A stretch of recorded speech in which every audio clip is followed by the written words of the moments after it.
Continuamos en Contexto Global, la franja de France 24 en la que actualizamos las principales noticias del día. Soy Valentina Torres Sánchez, vamos a revisar los titulares. Keiko Fujimori se posesionó como presidenta de Perú y anunció que militares serán los encargados de recuperar el control interno en zonas de alta criminalidad. Cientos de personas protestaron en contra de la investidura de la derechista frente al Palacio de Justicia. A pocas cuadras del Congreso tenemos reporte. Donald Trump recibió por separado en la Casa Blanca al presidente de Ucrania, Volodymyr Zelensky, y al primer ministro de Israel, Benjamin Netanyahu. Ambos viajaron a Estados Unidos con motivo del funeral del senador republicano Lindsey Graham. Fue la primera reunión entre Trump y Netanyahu desde el inicio de la guerra contra Irán. Los incendios en zonas de España y Francia siguen sin ser controlados. Pese a ello, unos 34.000 de los evacuados en España pudieron volver a sus casas. En Francia, los bomberos continuaron batallando para evitar que las llamas vuelvan a crecer. Esto cuando ambos países están a poco de la nueva ola de calor.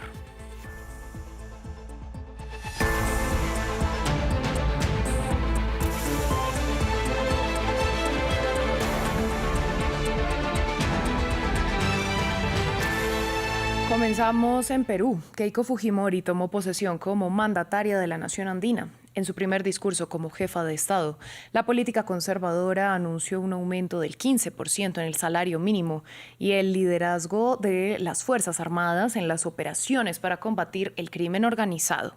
Además, juramentó a su gabinete ministerial, encabezado por su primer vicepresidente y secretario general del partido fujimorista Fuerza Popular, Luis Galarreta. Esto mientras que en la capital sus opositores se manifestaron contra el inicio de su mandato. Hugo Caro Jiménez nos amplía. Tras un cuarto de siglo y 3 intentos fallidos, es oficial. El fujimorismo vuelve al poder en Perú. Keiko Fujimori tomó posesión este martes como presidenta de la nación andina. Yo, Keiko Sofía Fujimori Iguchi, juro ante ustedes, por Dios y por la patria, sobre estos santos evangelios, que ejerceré fielmente el cargo de presidenta de la República. Fujimori aseguró que no gobernará ni un día más del quinquenio que acaba de inaugurar y con un tono crítico aseguró que recibe un Estado a la deriva y debilitado por la corrupción. Este es el país que recibimos hoy. Un país con un potencial infinito, pero trabado por la desorganización, golpeado por la inseguridad y fragmentado por la desconfianza, lo que ha causado una herida muy profunda en el tejido social. En su primer discurso como jefa de Estado, la mandataria de ultraderecha anunció el aumento del 15% del salario mínimo y el liderazgo de las fuerzas militares en las operaciones para frenar el crimen organizado. Con todo y eso, el apoyo a su mandato no es homogéneo. Mientras juramentaba, cientos de personas protestaron en las calles contra su posesión. Los manifestantes sostienen que la mandataria no los representa. La presidenta Keiko Fujimori no nos representa, señores. Es algo monstruoso que está pasando ahorita en nuestro Perú. No podemos vivir así con este gobierno que hoy ella ha sacado.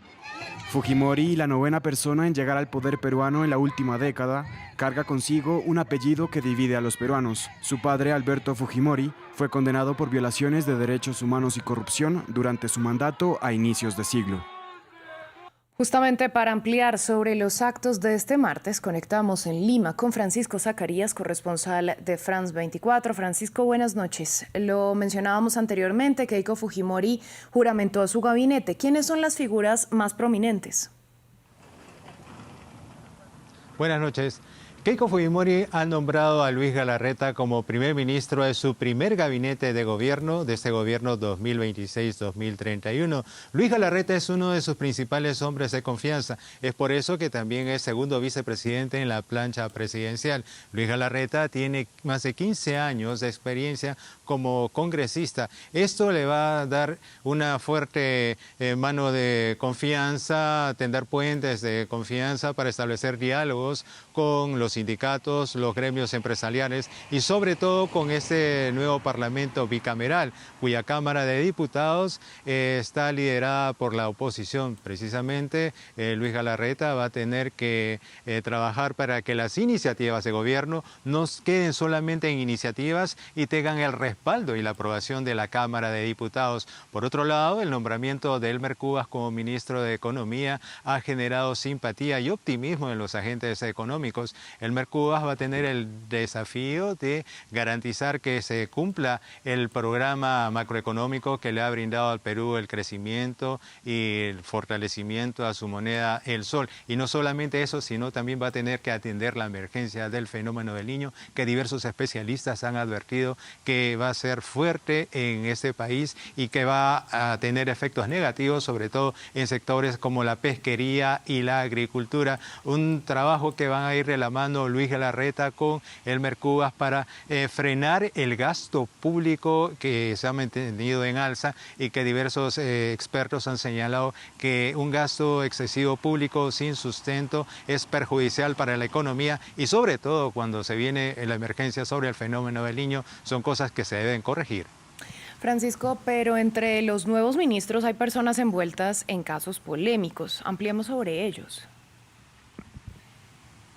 Sí, justamente a través de las redes sociales se está criticando que la presidenta Keiko Fujimori haya nombrado a su jefe de personeros, Luis Dyer, como ministro de Salud. El hombre tiene experiencia como empresario del acero y también que haya nombrado a dos ex candidatos presidenciales en las carteras de defensa, como es el caso de Rafael Belaúnde, y en la cartera de Relaciones Exteriores, como es el caso de Carlos Spa, quien su formación es periodista y no tiene una formación diplomática y se le critica que está ligado a Estados Unidos, poniendo a Perú en una posición muy delicada en el entredicho comercial que existe entre Estados Unidos y China, siendo China el principal socio comercial de Perú porque Perú exporta la mayor parte de su materia prima. Pero lo más saltante es el nombramiento del general en retiro César Estudillo como ministro del Interior. A través de las redes sociales se cuestiona ese nombramiento porque señalan que César Estudillo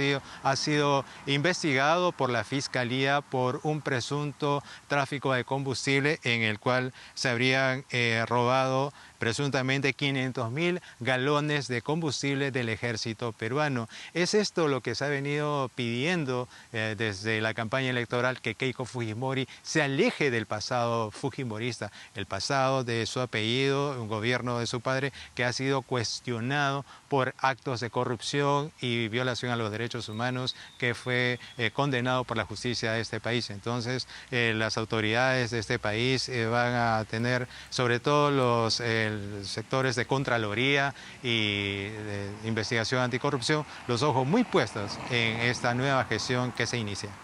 Pues Francisco, usted muchas gracias por toda esta ampliación. Nosotros vamos a continuar. El movimiento opositor Vente Venezuela convocó varias manifestaciones en diferentes ciudades del país para conmemorar los 2 años de lo ocurrido el día de las elecciones a la presidencia de 2024. El grupo, liderado por María Corina Machado y Edmundo González Urrutia, pidió a sus seguidores no olvidar las irregularidades en los comicios denunciadas ante organismos internacionales. Además, cuestionaron los recientes acercamientos entre el chavismo y otras facciones de la oposición.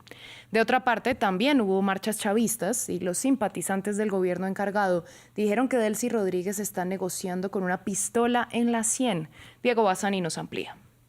El movimiento opositor Vente Venezuela conmemora los 2 años de las elecciones a la presidencia de 2024. Este martes, el colectivo liderado por María Corina Machado y Edmundo González Urrutia salió a las calles para recordar las irregularidades en los comicios señaladas por múltiples instituciones internacionales e hizo un llamado a la comunidad internacional para que presione al gobierno de Delcy Rodríguez para que lleve a cabo votaciones a la jefatura de Estado cuanto antes. La voluntad de un pueblo nunca prescribe, permanece, madura, encuentra su camino y termina transformando la historia, porque ningún país vuelve a ser el mismo cuando sus ciudadanos descubren que también son responsables de su destino.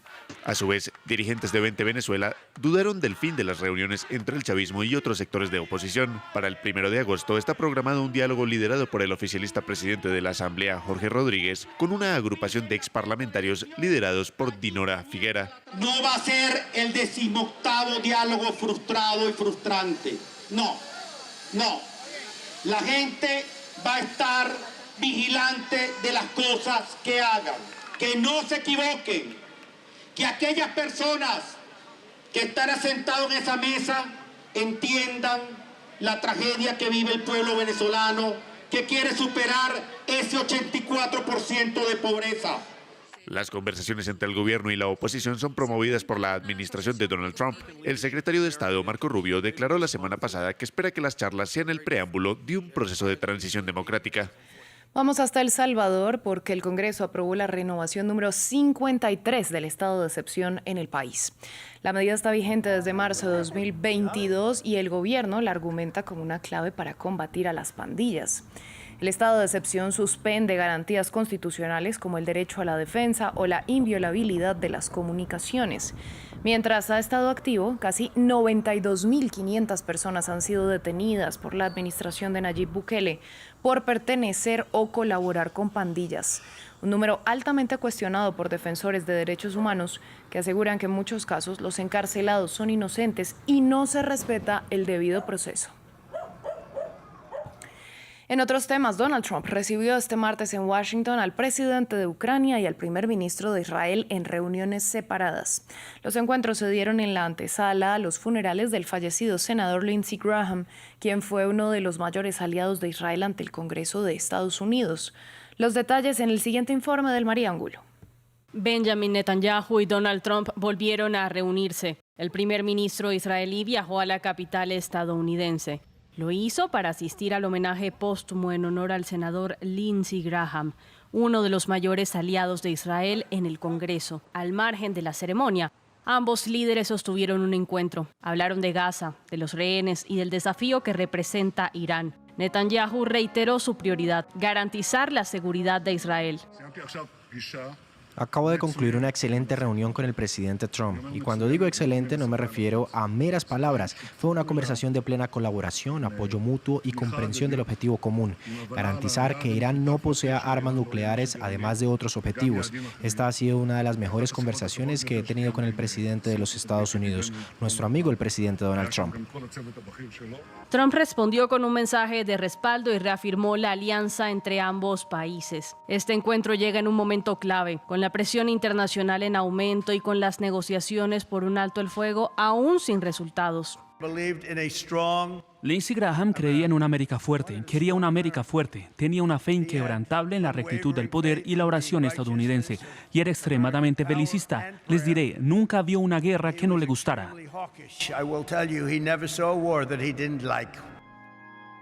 Un encuentro diplomático en la antesala de un funeral, pero también una señal de que la relación entre Washington y Tel Aviv sigue marcando la agenda internacional. En paralelo, el presidente ucraniano Volodymyr Zelensky se reunió también en Washington con representantes de la empresa de defensa estadounidense Lockheed Martin. En el encuentro discutieron sobre la ampliación de la cooperación a través de la producción conjunta de armas y el intercambio de tecnología. Vamos al suroccidente europeo porque Francia y España siguen batallando contra los incendios forestales. La sequía y los vientos no cesan y el territorio está a puertas de una nueva ola de calor. No obstante, en España el gobierno levantó la orden de evacuación para 15 municipios, pero advirtió que los residentes deben estar preparados para volver a evacuar si es necesario. Mientras tanto, en el departamento francés de Gironde, el fuego ha calcinado más de 42.000 hectáreas. Desde Burdeos, Erika Olavarría, enviada especial de France 24, nos dio más detalles de la situación. Dos buenas noticias hubo esta noche aquí en el Centro de Exposiciones de Burdeos, donde se encuentra el albergue de las personas evacuadas de los incendios. La primera es que los habitantes de 3 comunas que están alrededor de la capital regional podrán volver a sus hogares con la condición de que tengan sus teléfonos celulares encendidos, una maleta preparada en caso de una nueva evacuación y que sigan las consignas de seguridad. Estas comunas ya no están amenazadas por las llamas. Y la otra buena noticia es que todas las personas que estaban en hogares de ancianos y que habían llegado hasta este albergue han sido relocalizadas en otras instituciones del mismo tipo. Sin embargo, a nivel del fuego las noticias no son buenas como se preveía. Francia entró hoy en una cuarta ola de calor y por lo tanto las temperaturas de más de 30 grados provocaron que hubiera 14 nuevos rebrotes de los siniestros y hemos vuelto a ver imágenes como las de este fin de semana. Sobre todo las llamas alcanzaron una base militar, lo que también es preocupante. Los bomberos siguen movilizados, son 750, también más de 1000 militares, sobre todo encargados de la seguridad de esas casas que están vacías, pues las personas se encuentran en casa de familiares o en este mismo albergue y se ha sabido ya de algunos robos. También aumentó el número de bomberos heridos que se eleva a 110 personas. Fin del informativo. Gracias por su sintonía.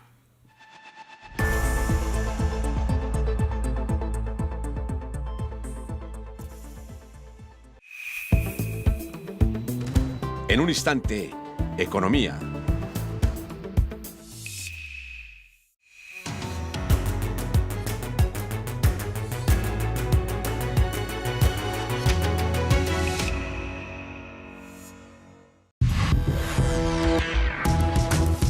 Momento de hablar de economía en France 24, por ello me acompaña en el estudio mi compañero Juan Pablo Lucumí. Juan Pablo, buen martes. Un placer estar aquí con ustedes. Vamos a empezar, hoy vamos a dedicar este espacio a hablar de la FIFA y es ese plan que tiene para que el sector privado realice inversiones en la organización.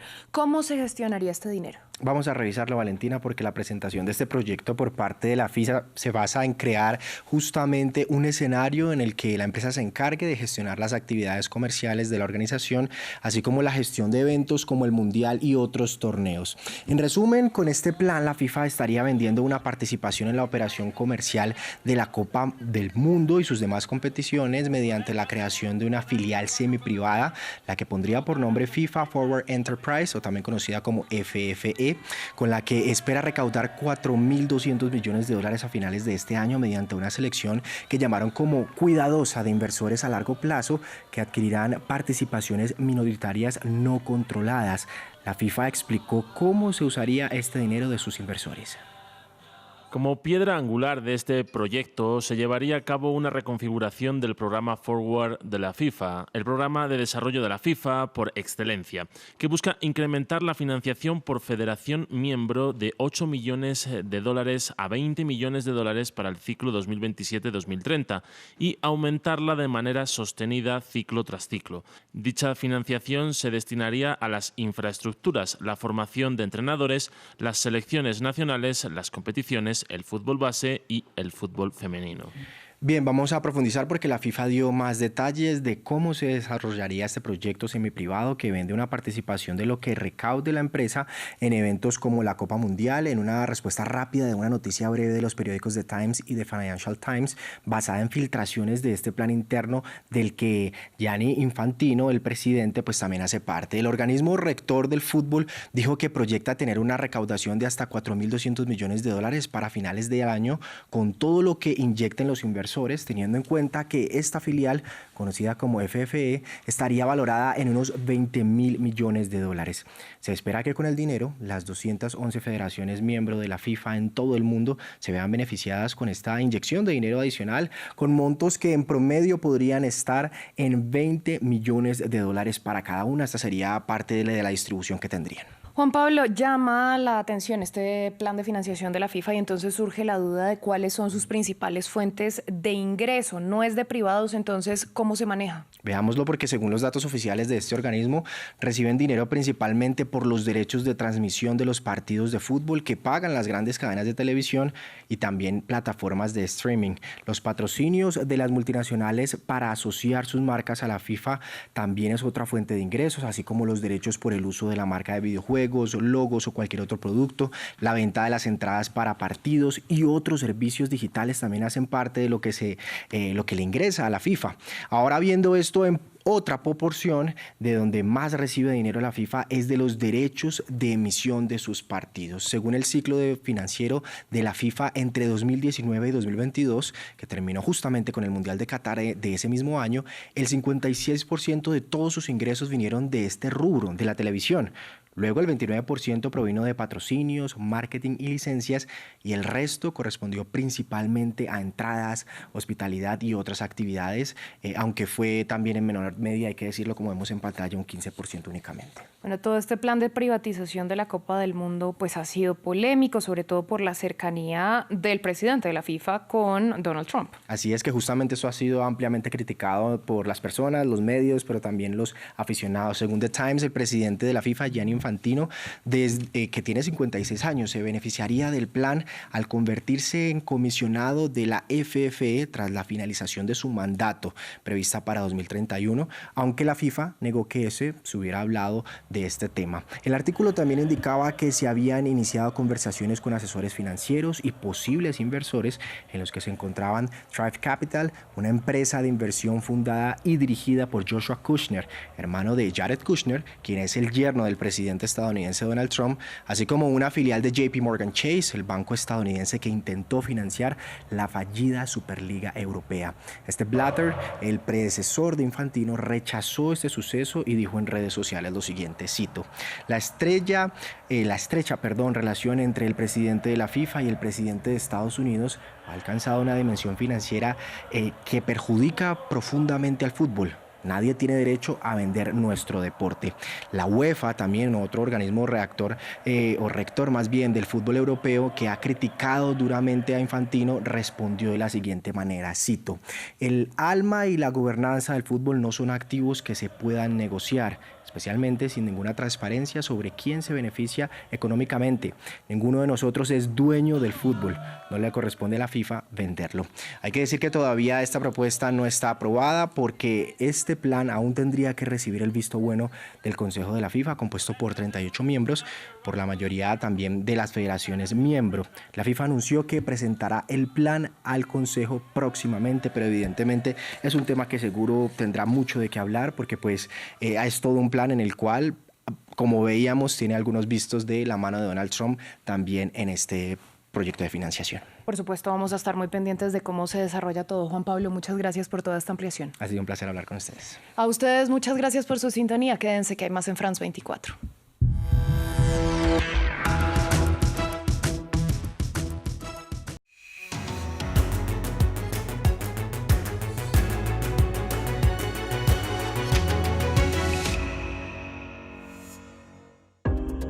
Para comprender mejor el mundo, es indispensable sumergirse en él.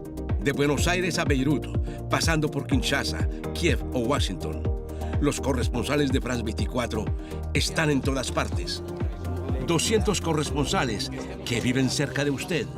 Su misión, informarle en todo el mundo y a cualquier hora del día.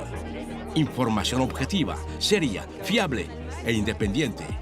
Hechos verificados, noticias falsas desenmascaradas. France 24. Estamos aquí, estamos allí y allá para informarle.